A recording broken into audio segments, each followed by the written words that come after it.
Барыңыздардын кушак күнүңүздөр менен урматтуу көрүүчүлөр, амансыздарбы? Мен сиздер менен Тимур Курманбеков. Бүгүнкү биздин чыгарылышта Профсоюз KG командасынын 2 жумалык отчетун көргүзүп бермекчибиз. Кайсыл машиналарды кандай төлөмдөр менен, кандай условиялар менен алып чыгып бергенибизди. Ошондуктан биз менен бирге болуп, лайктан басып, подписаться кнопкасын басып, комментарий жазып, биз менен бирге болуп туруңуздар. Ал эми бүгүн биздин биринчи эле автоунаабыз Hyundai Sonata болмокчу, достор. Бул автоунаа өзү негизи Питер шаарынан алынып келинди. Мен бул жерге Питер шаарынан алып келген менин досум, партнерым Кожоназар чакыралы. Сиздерге дагы толугураак маалымат берип, албетте кандай кыйынчылыктар болду, кандай условиялар менен чыкты, жана ошондой эле бул жерге машинанын ээсин да чакырып, автоунаанын ключун берип, куттуктоолорубузду айтайлы, достор. Биз менен бирге болуңуздар. Assalamu alaikum. Алейкум Assalamu ассалам. alaikum. Урматтуу туугандар. Бул Sonata боюнча. Sonata боюнча. Кайсыл жактан келди? Канча күндө чыкты?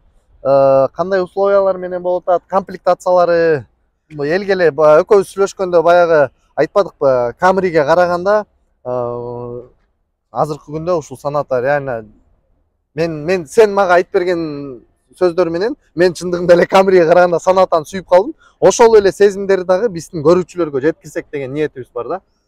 Түшүнүктүү. Бул Sonata чын айтсак, азыркы күндө көрүп атасыздар, положениянын машиналар жок болуп атат, аябай кыйын болуп калды табыш. Биз обычно клиенттерибизге 3 күндөн 15 күнгө чейин срок коет элек, ошо 3 күн 15 күндө машинаны таба беребиз деп. Но бүгүнкү күндө в реалиях чозулуп атат, чын айтсам. Потому что машиналар реально жок болуп атат, а бар машиналардын ценниктери аябай көтөрүлүп кетти. Жок дегенде бир 300-400 миңге кымбаттап кетти машиналар. Вот. Но бу именно ушул машинаны клиентибиз үчүн Питерден алып келип бердик. Рынокко караганда где-то 350 миң, 370 миңге арзан чыкты. Первоначальный взносу 372 миң болду. Айына 91 миң болуп чыкты. Ошону азыр сөздү улардын мурун ээсин чакырып алсак жакшы болот го дейм, өзү да бул жерде турганда. Келишке успеть кылбай калды. Ээси бул жерде эмеспи? Келишке успеть кылбай калды, азыр келем деп айтты. Пока мен айтып берип турайын. 2.5. Эми элдер азыр ойлосо 372 миң кымбат болгондой сезилет. Но дегенде 2.5 2020 жылкы комплектациялары жир. Көргүзүп койбойлу, бир сыйра. Комплектациялары бул машинада Питерден отурдук. Өзүм айдап келдим. Питерге отуруп кнопканы бастым, адаптивный круиз контроль. Москвага чын айтсам өзү эле алып келдим машиначы. Кыйнабайсыз, реально Питерде бир заправка курдум, салондон чыгып, Москвага чейин трассага чыгып, колуңду эле ролго коюп тур деди. Цифровая панель, адаптивный круиз контроль. Получается, жолдон полосаны өзү көрөт. Өзү көрүп, өзү тормозит этип, өзү ускоряться этип, полосаны кармап өзү алып келди. Вот мен вообще кыйналган жокмун. Жакшы. Аябай жакты машина. Тартышы 2.5, аябай жакшы тартат экен. Мен өзүм айдап көрбөдүм, достор, чындыгында. Бул комбинированный кожа материал менен комбинированный. Кышта жакшы да, аябай. Моюнга дагы массажеру бар экен, достор. Двухзонный климат-контроль, круговой обзор, несі дагы, задний камера. Ну, круговой обзор, не просто задний камера, а круговой обзор бар. Аябай мындай сонун. Анан жанагы электропакет, там элементарный жактары, как и у всех машин, да, по факту. Ничего особенного. Болгон эле люк жетишпей калган деп ойлойм да. Черная крыша экен бирок, Черная крыша. Аркасы Camry'лерге караганда кенендиги ошондой эле болсо керек, Место аркада чуть побольше, чем Camry'де. Чоңураак побольше, да. Ежемесячный платежы канча болду бунун ошондо? 91 миң болду. 91 миңден ежемесячный платеж. Достор, менимче баягы эле айтып келебиз, биз кыргыздар деги эле сүйүктүү биздин машинабыз Toyota Camry'лер.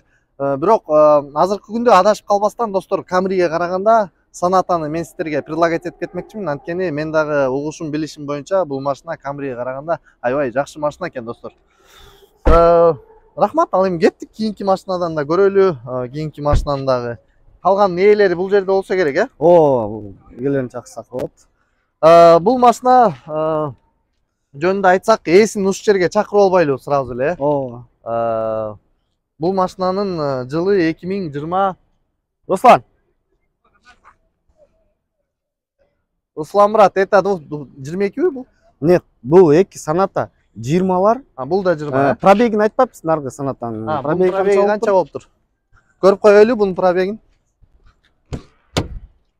9399 экен достор пробег. По машине. Это абсолютно не скрученный, текшерүүдөн өткөн машина. Ошондуктан почти масло просто жапчаңы. Русланмурат, Соната боюнча. ассаламу алейкум. алейкум. Да. Давай, брат, вот ты уже проехал на ней, брат, билесиң. Да. Давай, брат, сам расскажи, кандай болот бул машина жөнүндө. Как тебе машина вообще, брат? Ну, что Можно сказать? на русском, да, брат? Да, машина отличная, машина очень понравилась мне, мягкая, хорошая, Ага. вот. Ну, считаю, что новая машина, вот. Ты сколько первоначальную сумму отдал? Первоначально я внес 382 тысячи, 382 тысячи. Да. А ежемесячная оплата? 93. 93 тысячи. Машина в каком комплектации? Машина в комплектации Престиж. Престиж, да? Да. Получается, в нем есть Все, все просто. да, это жир. Жирная комплектация, да? Давай, брат, изнутри, может, Да, покажем, да? конечно. Да? Достор, бул машина бул дагы Санкт-Петербург шаарынан келди. Бул жактан өзүңүздөр келип көрсөңүздөр, ичинде салонду я не видел эту машину, мен биринчи жолу мынакей азыркы күндө көрүп атам, достор. Салон кожаный, коричневый салон экен.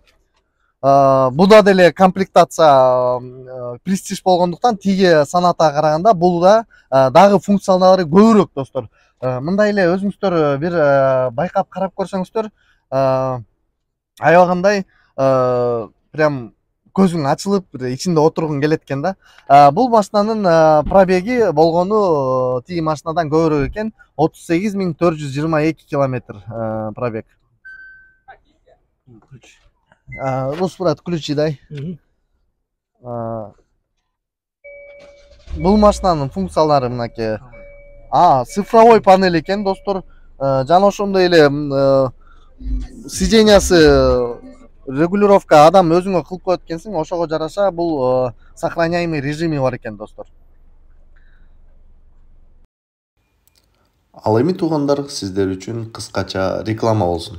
Бул сиздер көрүп турган автоунаа Lada Vesta автоунаасы 2022 жылкы.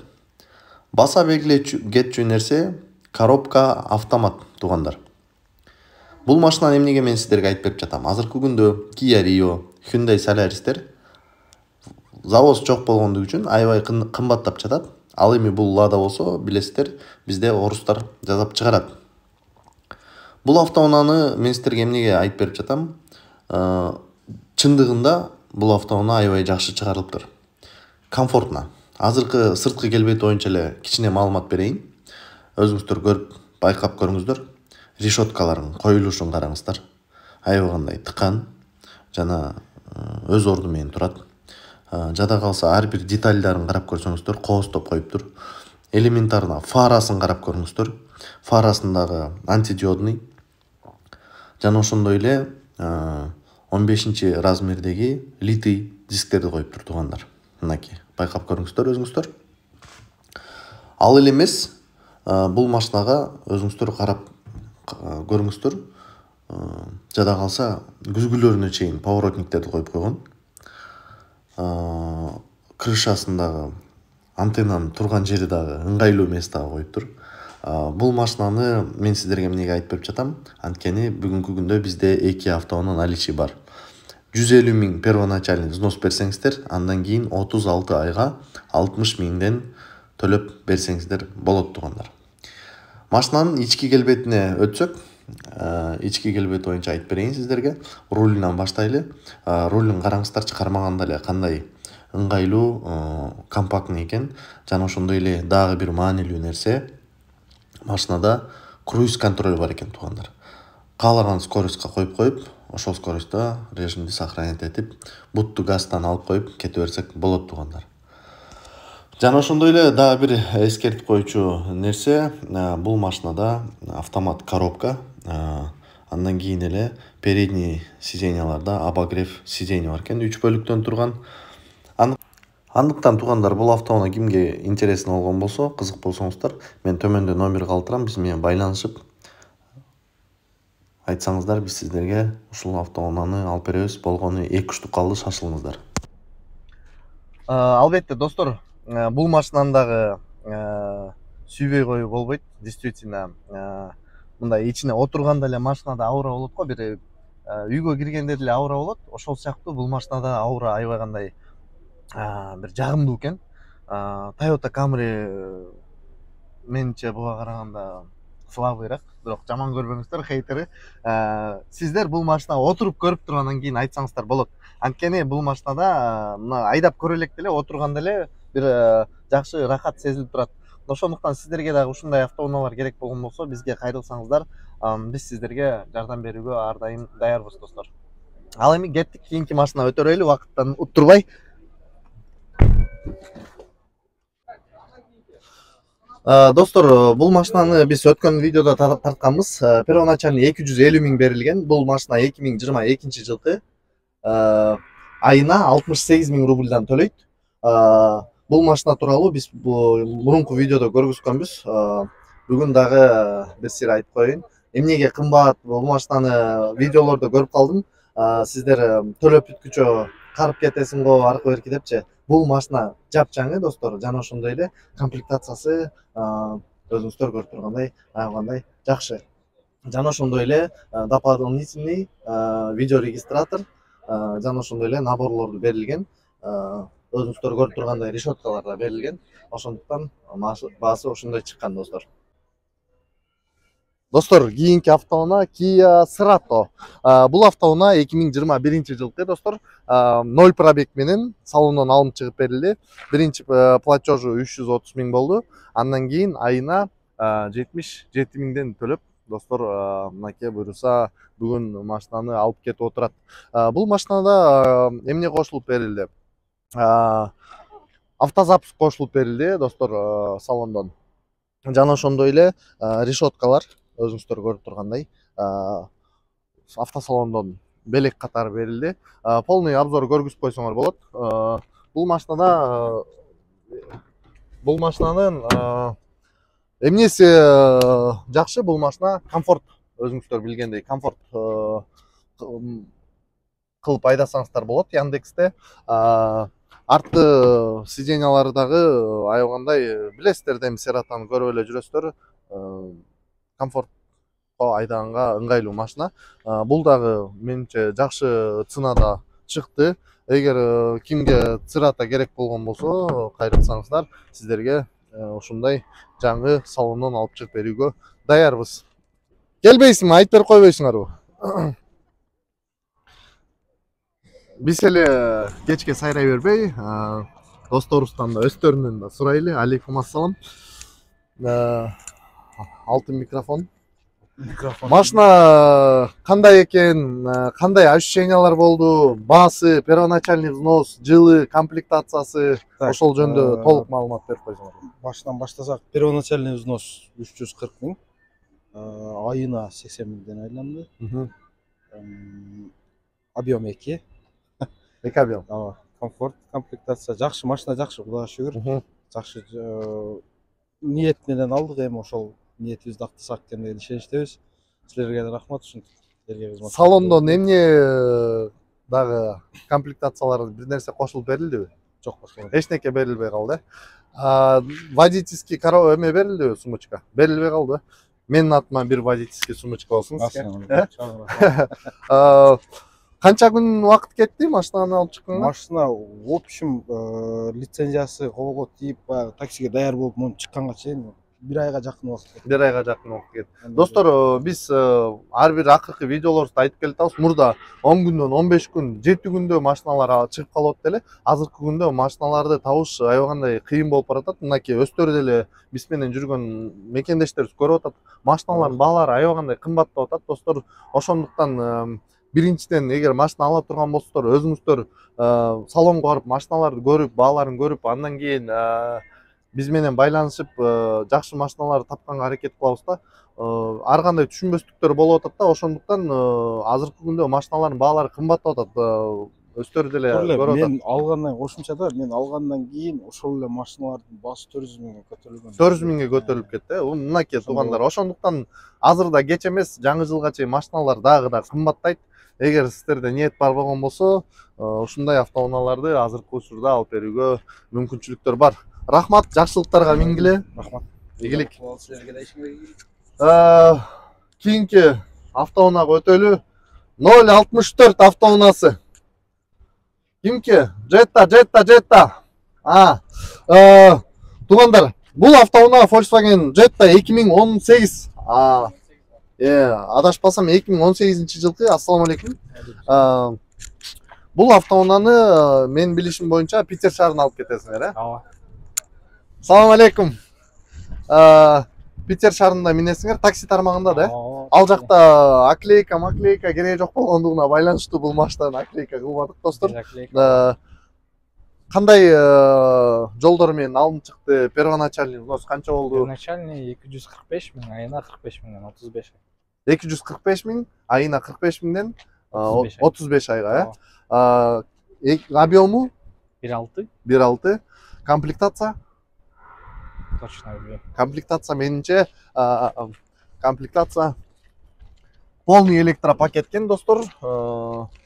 Калган эч нерсе эле функциясы жок. Получается, обычный эле комплектация, достор. Бирок менимче 2018-жылкы машинага Питер шаарында айдаганга эң эле сонун вариант деп ойлойм, достор. Ошондуктан эгер Питер шаарында достор сиздер бар болсоңуздар, бизди көрүп аткан болсоңуздар, биз Россиянын бүткүл жери менен иштей беребиз, любой область менен. Эгер сиздерге Россиянын башка областтарында дагы машина керек болгон болсо, биз менен байланышсаңыздар, биз ал жактан да алып берүүгө даярбыз. Рахмат, жакшылыктарга мингиле. Эртерээк кутулуу болгула, буйруса, э? Жакшы, ийгилик. Так, бул машинаны дагы Замир байке, Замир мырзанын машинасы, бул машинаны өткөндө дагы тартканбыз. Бул машина дагы 2022-жылкы, достор. Бул машинанын комплектациясына кошулуп автосалондон автозапуск жана видео регистратор кошулуп берилген. Замир мырза, платежторун эскертип койсоңуз. Дагы бир жолу айтып коелу элге.